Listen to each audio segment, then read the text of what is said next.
Ya, entonces buenos días, profesor. Buenos días, compañeros. Hoy día vamos a presentar los subgrupos A, subgrupos B y fenotipo Bombay.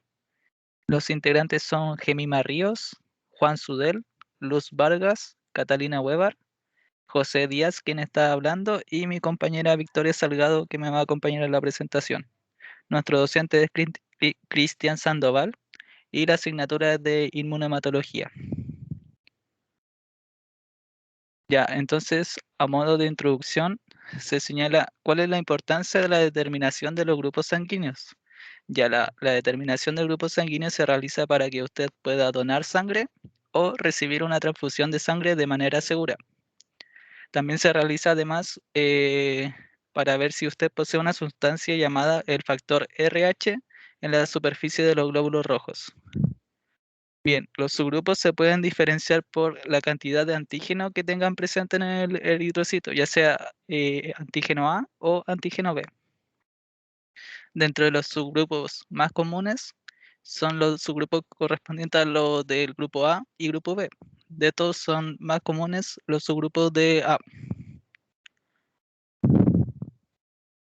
Bien, los objetivos van a ser definir los conceptos claves relacionados a los subtipos de sistema de ABO y fenotipo Bombay, reconocer las características distintivas del grupo sanguíneo A y B y determinar aspectos claves del fenotipo Bombay. Además está relacionar la importancia clínica del sistema ABO. Bien, entonces para comenzar, el subgrupo A se compone por A1, A2, A3, AX, AL, AEND y AM y AI. Ya, entonces dentro de todos estos subgrupos que mencioné, los principales vendrían siendo A1 y A2. Estos se clasifican según la cantidad de antígeno presente en el glóbulo rojo.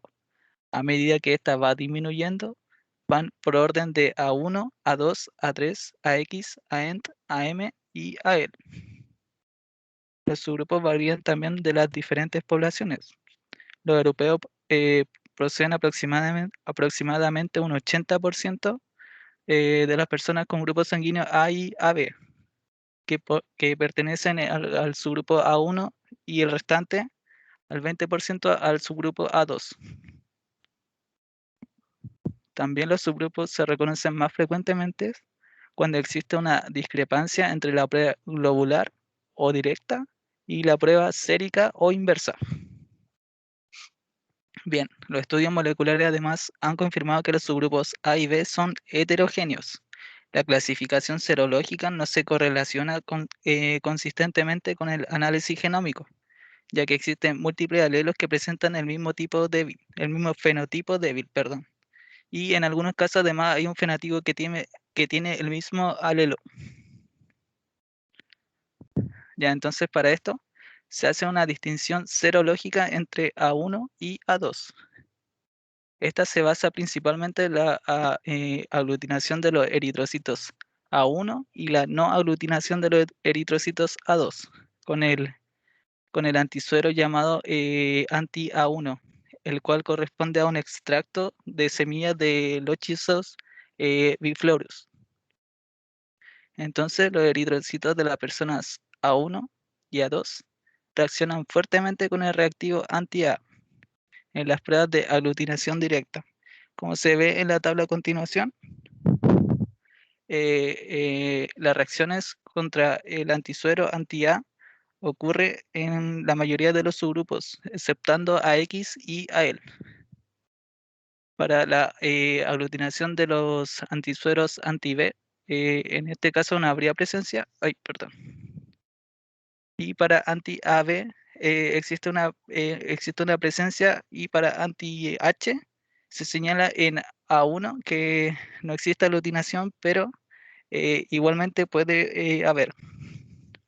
Ya, entonces, para resumir esta presentación, se utiliza un antisuero de lectinas para anti-A1, si es que aglutina. eh, el subgrupo presente sería A1. Si es que no aglutina, lo más probable es que sea subgrupo A2. Y la transferencia A1 es más eficiente que la transferencia A2. Eso se requiere para convertir la sustancia H al antígeno A. Ya, entonces la secuencia del alelo A2 que codifica para el fenotipo A2 se analizó por genética molecular, ¿ya? Y esto mostró que tiene una delección de una base cerca del grupo carboxiterminal. Entonces esta delección causa un cambio en el marco de lectura del frame shift que resulta en una pérdida de la actividad de la transferasa A2. Esto explicaría el por qué no se puede detectar directamente el subgrupo A2. Entonces, en esta tabla a continuación se muestra cómo el subgrupo A1 es el más frecuente en adultos y recién nacidos, siguiéndolo por el subgrupo A2.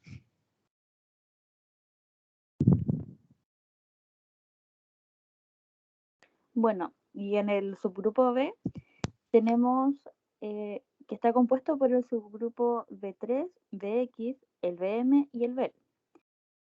Si bien este subgrupo es mucho menos común que el subgrupo A, y las células pueden reaccionar, o sea, van a reaccionar de hecho débilmente o nada con el suero, perdón, con el anti-D y el anti-A. También.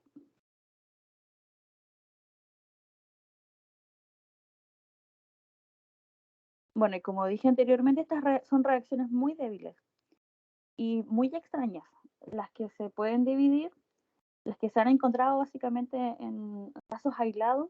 Primero tenemos la del anti-D en suero y también presenta B en saliva, que es un carácter dominante y este ha sido encontrado en familias inglesas. El anti-B reacciona en todas las células B probadas, excepto en las propias.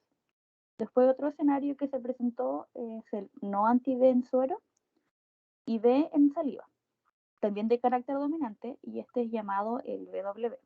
Esto es encontrado en la raza negra y en Japón y japoneses, y también es llamado el BM. Luego encontramos el no anti-B en suero. En realidad es como el suero encontrado el Axel, pero débilmente. Pero sí encontrado en saliva el B. Y esto es de un carácter dominante llamado B3.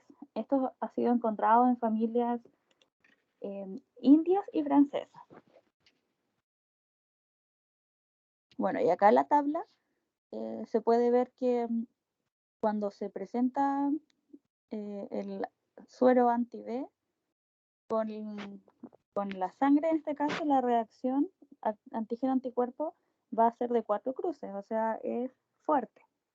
Pero con los subgrupos B3 ya baja bastante porque es una reacción de una sola cruz. Y en el BX es prácticamente muy débil, incluso a lo mejor no se logra visualizar. Por eso dice que las reacciones son débiles en los casos de los subgrupos. Y bueno, el suero de los individuos B tiene una mezcla de dos anticuerpos, del anti-A y del anti-A1. Bueno, las discrepancias que existen en el subgrupo A o B, tenemos los subgrupos A y B poseen menos antígenos en la superficie de los eritrocitos. Por eso dan reacciones más débiles o incluso ausentes, en algunos casos, con los reactivos anti-A y anti-B. Esta discrepancia se puede resolver utilizando anti-H y anti-AB, con el fin de comprobar la presencia de un antígeno menor. Los estudios de saliva, si la persona es secretora, también pueden ser útiles, así como los estudios de la familia. Bueno, y la tabla menciona las discrepancias asociadas por las células y otras mediadas o asociadas por el suero. Dentro de las de células están los subgrupos A o B, la aglutinación de campo mixta, la poliaglutinación, sustancias en el suero plasma, la prueba de antiglobulina directa positiva y también los reactivos. Y en las discrepancias mediadas por el suero tenemos los aloanticuerpos, los autoanticuerpos, la reacción de Roulax, transfusión por componentes plasmáticos AB no idénticos, la edad, enfermedad y reactivos. Bueno, ahora vamos a mencionar el fenotipo Bombay.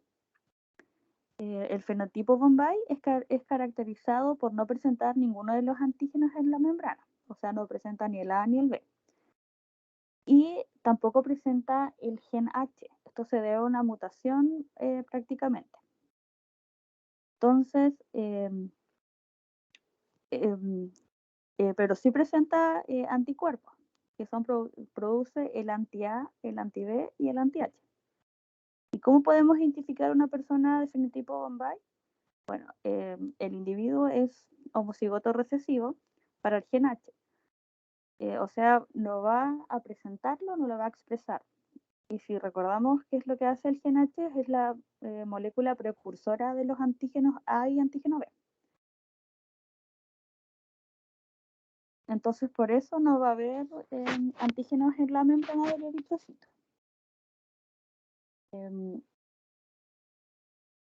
Bueno, si bien ambas copias de los genes son inactivos, se produce el fenotipo Bombay. O sea, tiene que haber dos genes H minúscula. Las pruebas iniciales de los eritrocitos de Bombay se clasifican como grupo O, dado que el grupo O, si recordamos, no contiene antígenos tampoco en su membrana, pero sí contiene el gen H.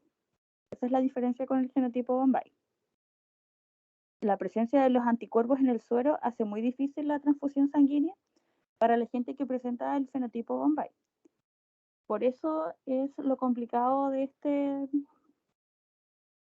grupo sanguíneo. Además que es muy escaso, es extraño. Y solo pueden recibir sangre de grupos que sean igual Bombay. Bueno, acá en este flujograma explica básicamente que el fenotipo Bombay no presenta el antígeno H y al no presentarlo no va a poder presentar antígenos A, B. A diferencia del grupo O, porque cuando uno hace el grupo sanguíneo se va a confundir con el grupo O, ya que no va a haber aglutinación en ninguno porque, como ya mencioné más de una vez, no tiene antígenos. Pasa nomás. Bueno, y a modo de conclusión, podemos decir que conocer la compatibilidad sanguínea es de vital importancia, sobre todo a la hora de realizar una transfusión o algún tipo de trasplante, dado que en situaciones de riesgo vital vamos a necesitarla. Y si bien no se llega a una correcta determinación, en vez de solucionar o de dar una ayuda, vamos a empeorar vamos a empeorar, perdón, la situación de riesgo de un paciente. Bueno, muchas gracias por su atención. Esta sería nuestra presentación.